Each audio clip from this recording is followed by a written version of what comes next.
Qarşıdan İmam Zaman mövludu gəlir.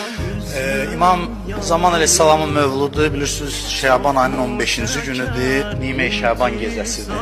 Çox fəzilətli bir gecədir və Qədr gecəsindən sonra ən üstün gecə hesab olunur.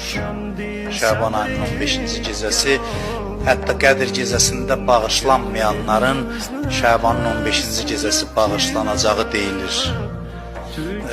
Çox üstün bir gecədir, çox fəzilətli bir gecədir və əməlləri də bu gecənin də önəmi var. Hətta deyirlər ziyarətlər də bu gecə yazılır. Ziyarət arzusunda olanlar o gecədə dua eləsinlər, ziyarət. Başqa nə hacətləri var dua eləsinlər. Şabaniyə münacatını oxumaq yaxşıdır. İmam Zamanın öz ziyarəti var.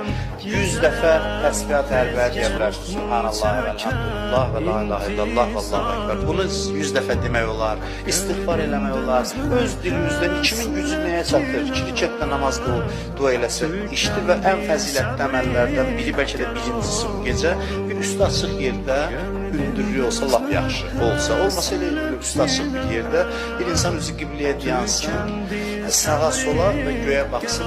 Esselamu aleykə ya Əbu Abdillah, esselamu aleykə və rəhmətullah və barakatuhu. Bunu ilk cümlədir. Esselamu aleykə ya Əbu Abdillah, esselamu aleykə və rəhmətullah və barakatuhu. Kim bunu eləsə, elə Peyğəmbərlərin hamısından görüşür, bunları ziyarət edir.